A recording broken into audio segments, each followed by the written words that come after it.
Hello again, and welcome to Winterthur. If we haven't met yet, my name is Colin Hatzel, and I'm a horticulturist here for the Museum and Gardens, tasked with bringing the gardens home to you. And today we're going to talk about trees.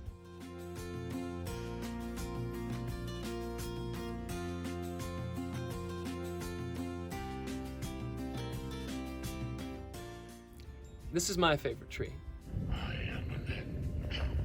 Like most gardens, Winterthur has trees of all shapes and sizes, trees with histories, memories, and stories that predate us and predate most of the people that we know.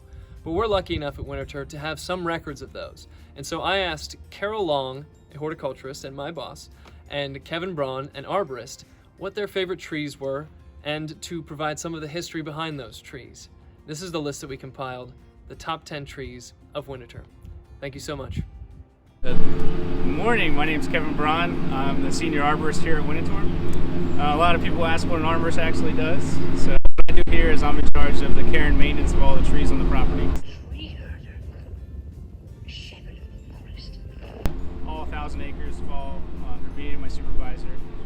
We do everything from planting to pruning to removals and all the maintenance in between. And today we're going to be looking at some interesting big trees that we have here on the property. First one we're going to start with is our Don Redwood, sorry.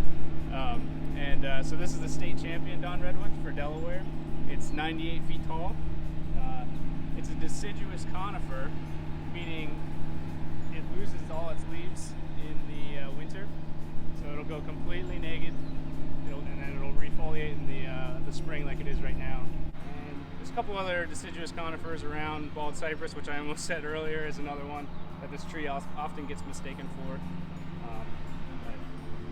So this is a big one. Cool. Alright, here we are at our sycamore tree. This whole garden area is named for this tree, Sycamore Hill. This tree was natively growing here. It wasn't planted by H.F. du Pont or anybody. There used to be an old stream bed that came through here, which is why this tree, which is a water-loving tree, ended up here. It is a massive tree, not a state champion or anything, but it's definitely a beauty to come and see. Great, huge canopy, lots of wood. Interesting story is this tree is actually full of concrete, about 12 tons of concrete. It was filled in 1951 by a gentleman who used to work for a tree care company in Philadelphia. It was brought out. H.F. du Pont wanted to save this tree at any cost, and they came up with a plan, and they ended up filling with concrete and train rails and all sorts of metals in there. This is a weeping beech here at the back of Sycamore Hill. It's an awesome specimen. It's from the 60s. It was planted, and it's definitely come into its maturity. The low sweeping branches are really a draw, and it's a great place to come in the summer and come sit under here. We have a bench, so whenever we open to the public again, come on out, check it out, come and relax under a nice beautiful weeping beech. Alright, here we are up at the back of Braun's Meadow and Braun's Woods here behind me. And this is one of our beautiful poplar trees on the property. It's got a very unique form to it. It's not like most poplars you see. So this tree has been an edge tree meaning it's been on the edge of a forest its entire life. With the meadow that's been open for a long time. This is where H.F. du Pont's private golf course used to be. And then on the other side we have a bunch of ag fields. So this tree's been open on one side for most of its life, and it's allowed the tree to really spread out its canopy and give it a whole different look than a lot of our forest trees in the garden. You have more spread, and you get a lot more girth that way. So this is one of my favorite trees. If you get a chance, come on up to Braun's Meadow and take a look.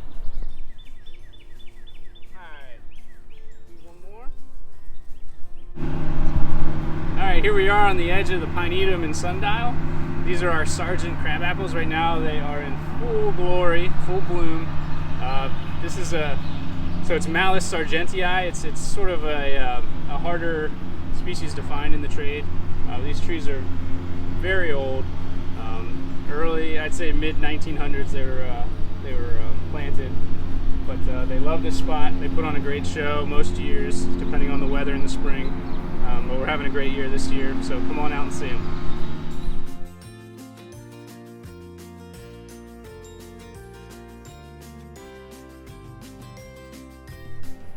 Hi, I'm Carol Long and I'm a horticulturist here in the garden. What I wanted to do today is introduce you to some trees that I'm fond of. Some are a little unusual, but I hope you learn a little something about them. It does in the fall, and so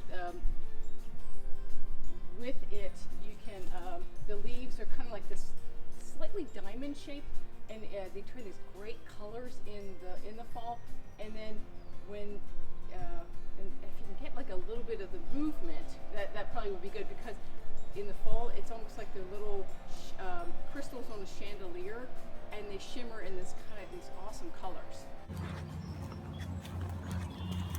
I hope those two are not dying, but comparatively I think it might be, don't you think? So this is Syrax obacea, or fragrant snowbell.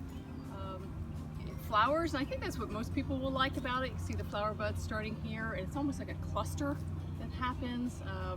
Afterwards, the seeds almost look like clusters of grapes, which are really pretty.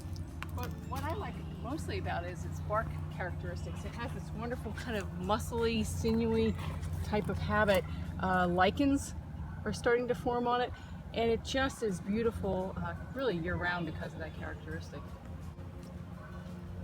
Behind me here is Cornus crusa, the crusa dogwood. They're not rare by any stretch of the imagination, but this is a great specimen. You can see the multi-trunks here.